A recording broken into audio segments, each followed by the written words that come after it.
Well, good morning. Welcome to day 17 of the Democrat shutdown. I feel like on a day like this, at the end of another long week, I just feel like we ought to apologize. I hate that we have to do this. I don't want to be here any more than you do talking about this subject.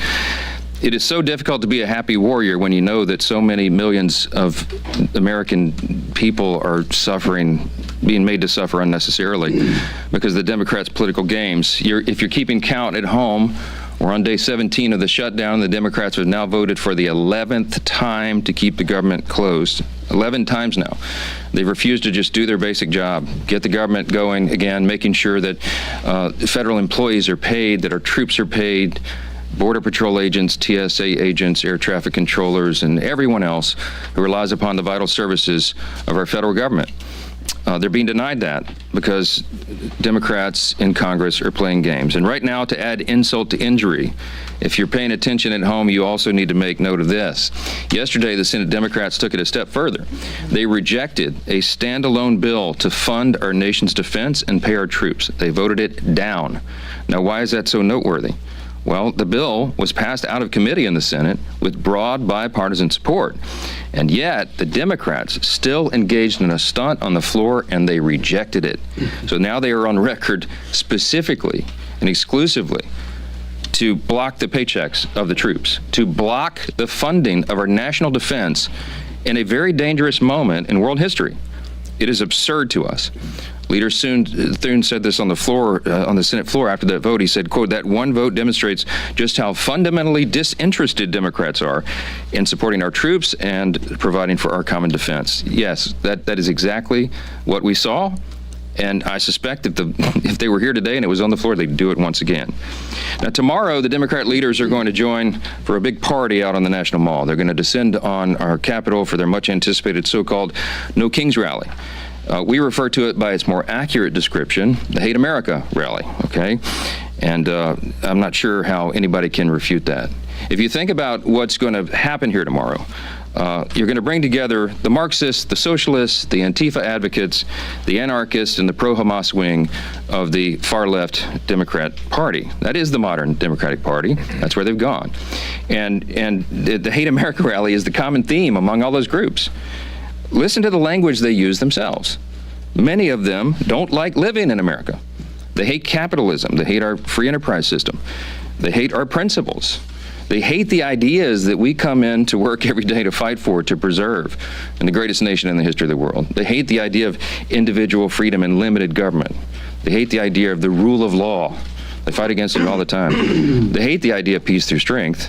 They lobby against it all the time.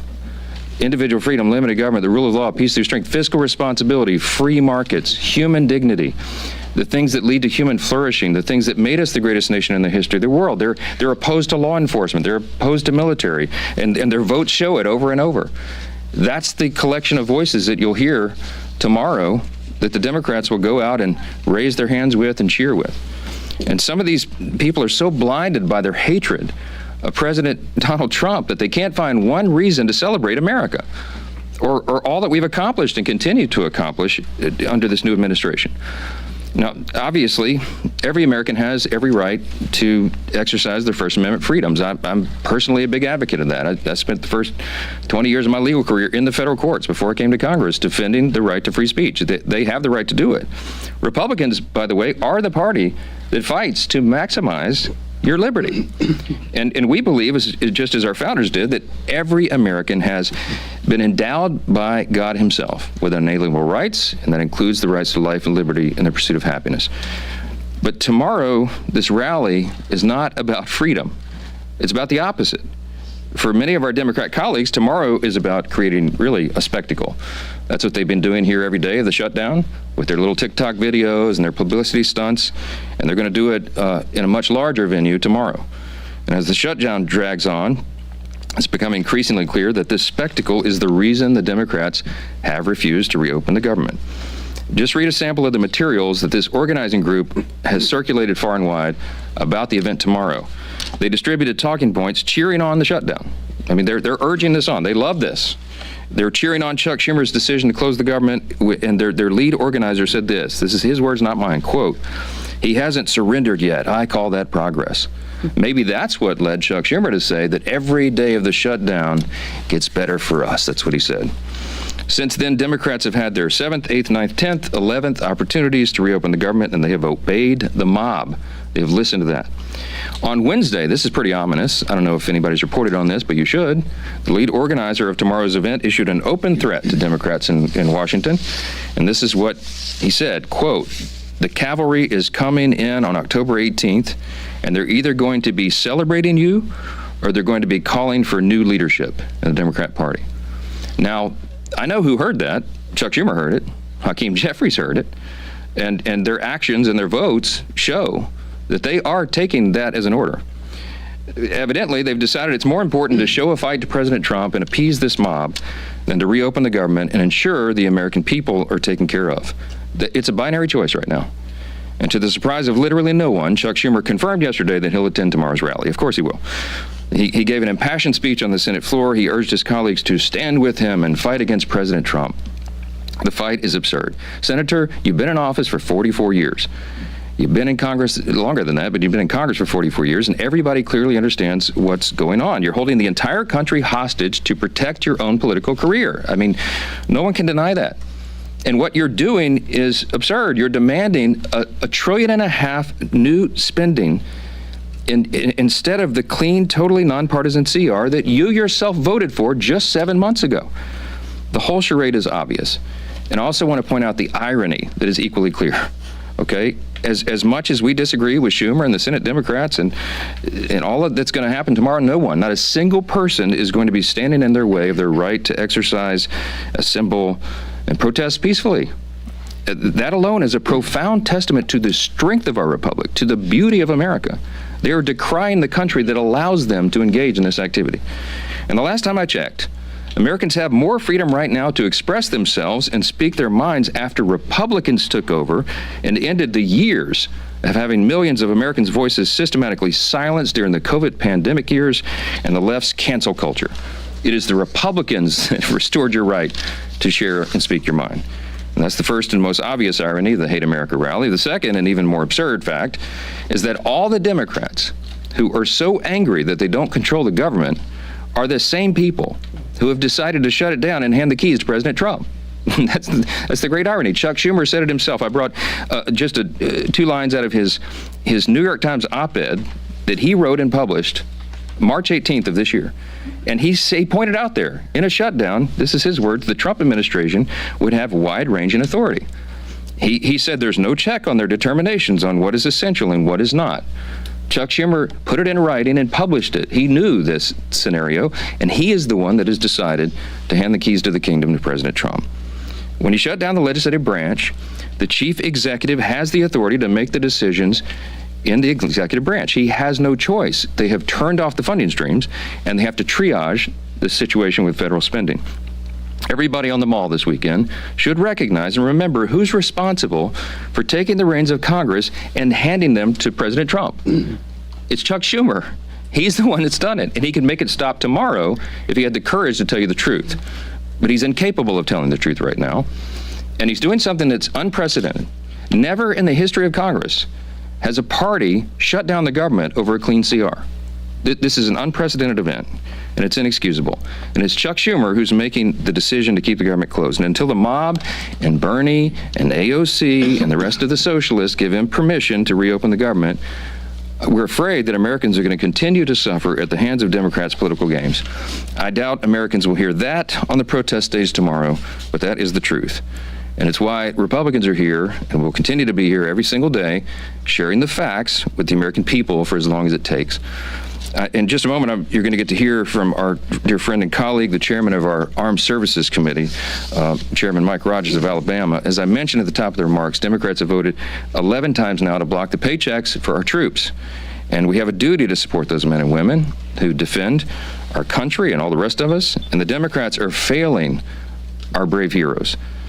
Chairman Rogers is here to tell you more about that and the other grave implications for our national defense and our military readiness. I'm happy to introduce him to you right now. Chairman Rogers. Thank you, Mr. Speaker. I appreciate that. I appreciate all of y'all being here and focusing on what this means for us. We are very fortunate that President Trump found a way to pay our troops this Wednesday on their payday. For those of you who aren't aware, this country has never, for the last 148 years, because of congressional inaction, failed to pay the troops on time. 1877 was the last time. That would have happened this Wednesday but for what President Trump did. I do want you to know that option is not going to be available in 2 weeks for their next paycheck. We had 2 million service members that were able to get paid this week because of President Trump's creativity. And these are families that are serving around the world, many of them in very unfavorable conditions, making huge sacrifices for our freedom and safety. And most of them live paycheck to paycheck. Most of them have less than $3,000 in savings, and 1 in 5 of them only have one source of income. So this is very real for these folks. Now, the 500,000 civilian federal employees, they're going to miss their first paycheck next week, and then the rest of them the week thereafter. This is going to get really painful for a lot of civilian employees. Obviously, I think about the DOD civilian employees, but throughout the federal workforce, people will start missing their first paycheck next week and the week after, and it is solely at the feet of Chuck Schumer and the Democrats in the Senate.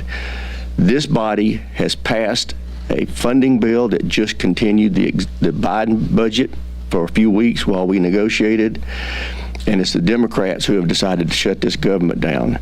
Another consequence that we're dealing with, we were just informed last night by the National Nuclear Security Administration, the group that handles and manages our nuclear stockpile, that the carryover funding they've been using is about to run out. They will have to lay off 80% of their employees. These are not employees that you want to go home. They're managing and handling a very important strategic asset for us. They need to be at work and being paid. Other things that some of our civilian and active duty, the active duty employees are having to suffer is they don't get to do routine medical and dental care when they're in a shutdown. They don't have tuition assistance when they're in a shutdown. If you're got a permanent duty change of station that's occurred during the shutdown, you're just stuck. Your apartment may already be closed. You may be your furniture on a truck going somewhere, and you're just stuck in limbo. All these things are real life problems for people that are being imposed on them by the Democrats. Russia, China, Iran, North Korea, their governments are not shut down. These are the members of the axis of evil that we're having to deal with, and we need our Defense Department operating on all cylinders. Y'all know we've recently passed the reconciliation bill. We're in the middle of contract negotiations for nuclear submarines, for destroyers, for aircraft carriers. All that had to stop because of this. We have personnel that are supposed to be analyzing our intelligence gathering. They're gone home. They've gone home. They can't do their jobs. This has very real national security implications that Chuck Schumer has imposed on this country, and it needs to end. It needs to end, especially now before people start missing paychecks. And with that, I'll yield to the leadership. Thank you, Chairman Rogers. Well, Chairman Rogers just laid out some of the dire consequences that are happening today because Chuck Schumer decided to shut down the government. And a lot of people ask, what's the off-ramp? And especially they ask, what changed in Chuck Schumer from just a few months ago, back in March when Chuck Schumer voted for these very same funding levels? Chuck Schumer himself voted for these funding levels in March, and today he's shutting the entire government down, jeopardizing America's national security over those same levels. And so what changed? And I think you don't need to look any further than what you saw on the stage in New York last night. A debate between the leading candidates for mayor of New York to see how far Chuck Schumer's party has moved to the socialist left. When you see Mamdani, who's the leading candidate and by all accounts is going to win going away for mayor of New York, has taken over the Democrat Party in the state of New York. And his main opponent on that stage, there is no bench in the Democrat Party. It was disgraced former Governor Cuomo, who was run out of office for, among other things, instituting policies during COVID that led to the death of thousands of senior citizens. That's the best that the Democrat Party has to offer in the city of New York. And so Chuck Schumer's watching all of this and recognizing that from March till today, his own party has moved so far to the socialist left that he's now afraid for his own political future. And to try to hold on and grasp one last ounce of power for himself, he's willing to jeopardize millions of American families. And that is who is paying the consequence for Chuck Schumer's actions, for the tantrum that he's having. He is more concerned, as the speaker pointed out, at impressing the Hate America rally crowd that's coming up here tomorrow than he is about not solving all of our problems. Tomorrow, if he voted today to open up the government, it wouldn't solve our differences. And we all know we have big differences. We have 3 appropriations bills that are in a conference committee that, frankly, Republicans and Democrats on those committees had already worked out the differences. And it was Chuck Schumer who walked away back then a few weeks ago and decided then he was going to shut the government down. Not because we had really big differences on those policies, but because he needed to appease the radical base that had taken over his own party. And so maybe as Chuck Schumer starts realizing the consequences of his actions, and maybe it's the people that are holding Chuck Schumer hostage that we need to make an appeal to release Chuck Schumer so he can release the American people. But over and over again, we're going to keep talking about the damage that Chuck Schumer's actions in shutting down the government are causing on real people. Our men and women in uniform, yes, President Trump was able to stave off for a few more weeks by finding money to pay for them, but as Chairman Rogers pointed out, that account's about to go dry. But there are other federal employees that were not able to get paid just in this most recent pay schedule. And my local media outlet, WWL-TV, just did a story today that went live about the consequences to those federal employees. We're talking about thousands of people just in Southeast Louisiana. Maybe Chuck Schumer doesn't care about those people, but his party is causing pain through a lot of corners of this country. I want to read a quote from the director of the food bank in the New Orleans area. He said, quote, "Demand is up, supply is down, and now we're getting hammered by the fallout from the government shutdown as more and more people who may have been expecting to get that paycheck to buy groceries, so now they'll come to us or one of our 500 partners to get food assistance." That was the chief strategy officer of Second Harvest Food Bank in New Orleans, just representing one area of the country where thousands of federal workers can't even afford to buy groceries and are going to a local food bank so that Chuck Schumer can appease the most radical socialists in his party. This is affecting real people. And there's a bill that, again, doesn't solve all of our differences, but just allows those people to be freed so that they can get back to work, they can get their paychecks, they can provide food for their family while we negotiate those differences for another few weeks. It's time for Chuck Schumer to end this madness. There's a bill to open the government. Let's go solve our differences, negotiate our differences, but in the meantime, stop holding the American people hostage, Chuck Schumer. Yield now to our conference chair, Lisa McClain. Thank you. Well, happy Friday, everybody. Here we are again. It's been almost a month since House Republicans passed a bill to keep your government open. And what have Democrats done in all that time? They have voted now 11 times to shut the government down.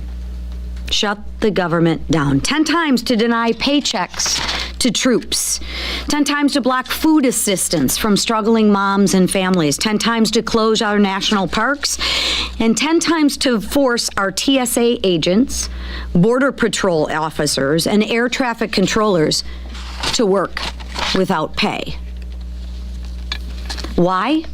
Ask yourself why. Because Democrats are holding the American people hostage, using you as leverage to demand more wasteful spending. That's what they want, to the tune of $1.5 trillion of that. And what do they want you to spend your money on? Well, again, let's take a look at it again. I know I sound like a broken record, but these are the facts. Government benefits for illegal immigrants. They want to spend your tax dollars on that. They want to spend your tax dollars on handouts to left-wing media outlets. They want to spend your tax dollars on to fund LGBTQ awareness campaigns, not here, but overseas, right? Because your money should be spent on LGBTQ awareness overseas. And pet projects that President Trump already shut down for being wasteful and woke. See, the Democrats like the wokeness, and they advocate for the waste, the fraud, and the abuse. And they advocate for that on your backs and with your money. It makes no sense until you see who's really calling the shots. This weekend, we'll see mobs of radicals at the I Hate America rally. And you'll see them across the country. These are the same activists who pressure Democrats to keep our government closed, to hurt you, to divide us, and to push their far left agenda. So when you see those images, remember this. This is who Democrats are fighting for. Not you, not our troops, not the hardworking moms down the street. They're fighting for the most radical voices in America. And make sure that they own that. Right? It's time to stop catering to the protesters and start standing with the American workers. Open the government, pay our troops, reject Chuck Schumer's dirty little deal, and let's get back to work for the American people. Thank you. Okay, questions? Mr. Speaker, what's your message to the 170 or so U.S. citizens who have been detained by ICE? About 20 of them are children. And to your GOP colleagues, do you support ICE raids in the agriculture and hospitality sectors of your districts? I don't know what you're talking about with the children. I do know that ICE is... 70 U.S. citizens, according to ProPublica, have been detained by ICE so far since January. Okay, I haven't seen that, so I'm not going to comment on it. But I will tell you that ICE is doing the job that the American people demanded that they do. If you look back at the election results of 2024, it was overwhelming. And virtually every poll noted that the border and the issues that came from the open border were the number one issue on the minds of Americans. It's largely why President Trump won such an overwhelming victory in the election, won all 7 swing states and 75 million popular votes. House Republicans got 74.8 million popular votes, the highest vote total we've ever had in history, and largely because we were talking about the madness of the open border and all the chaos that ensued and came from that. Now, the border has been totally closed. There's virtually 0 illegal crossings now in the last 4 months as it's been recorded, and that's because you have strong leadership. The Immigration and Customs Enforcement, that's what ICE stands for, don't forget. They're enforcing federal law. They're enforcing the federal immigration law. There's about 20 million people who crossed that border when it was wide open for 4 years. And a lot of them are very dangerous people that need to be rounded up and sent right back home, and they're doing their very dead level best to do that. But anyone who breaks our law has to make account for that, because you have to enforce the law or you don't have a sovereign country. If you don't have a border, you don't have sovereignty. The administration is doing the best they can. They're trying to ensure that we get some sanity back to the situation. Ultimately, we need comprehensive immigration reform to deal with all this. You'll never be able to round up 20 million illegal aliens, but they focused their attention early on, and you can see by their actions, they focused on the dangerous criminal illegal aliens who came across the country, and that has been roundly applauded by everyone in America because it did us great harm. And it will continue to do us great harm if you don't have a strong commander-in-chief. Yes, ma'am. Yes. Thank you very much.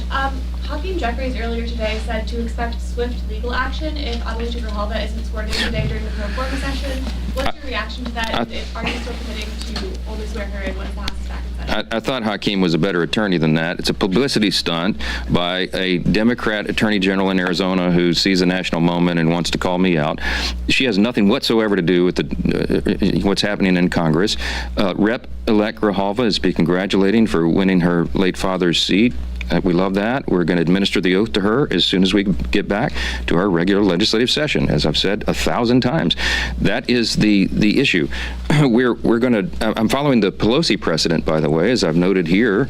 Our dear friend and colleague, Julia Letlow from Louisiana, won her special election in similar circumstances, replaced her late husband, who passed away tragically because of COVID, Luke, our friend, and Julia won the race, and Nancy Pelosi took 25 days to administer the oath to her, and no one held a rally or stomped around or barged indoors or did TikTok videos about it, because we understood that was the way the process works. If you look over the history of the institution, this is how it works. No one is impeding her. And by the way, I would say to Rep. Grijalva, if her Democrat colleagues and leadership have not informed her, you can be serving your constituents right now. You have an office. She's hired 16 employees. They keep going by and knocking on the door and pretending it's locked. If it's locked, it's because Rep. Grijalva is choosing not to represent her constituents. She can be handling their calls, directing them appropriately, and doing lots of important work right now. I don't know if she is. I hope she is. No ill will towards her at all. I'm going to congratulate her, as I do every colleague who comes in, and we'll do it as soon as we can get the government open again, and get all these Americans who are suffering taken care of. Yes, ma'am. Thank you. Thank you. What is your reaction to Representative Marjorie Taylor Greene saying this is a serious issue in regards to Representative Corey Mills and accusing you of hypocrisy over the handling of this situation versus George Santos? I don't know. I try not to react to what Marjorie Taylor Greene says every day. I did see, somebody told me that she accused me of ousting Santos, which of course is the exact opposite of the history. Everyone can go review what happened. I opposed his expulsion from Congress. I voted against it. I advocated to my colleagues not to do that. And you can take George Santos's word for it himself. I think right before he submitted to prison, he did a very friendly social media post about me and how I'd been such a great friend to him and a help to the guy. I had a lot of, I was trying to reach out to him as I would any colleague who's in a difficult situation. And I'll be frank. I talked to George Santos about redemption and about, God's mercy and grace. So look, I don't know what Marjorie's talking about. Corey Mills, I noted a few days ago when I was asked about Corey Mills, I'm aware of the allegations against him. I'm an attorney, so I'm going to reserve judgment on that, let the legal process play out, as I should, as anyone would expect. But what I said about Corey from the podium, I meant he's been a very hardworking member of Congress. He digs in deep on his areas of expertise and all of that, and he served his constituents faithfully, so far as I've seen. I mean, he's been a hardworking colleague here. With regard to what's going on in his personal life, I don't know. I mean, I know people want me to throw colleagues under the bus. I don't do that. I'm not going to do that. And we'll let the legal process play out. So thank y'all so much.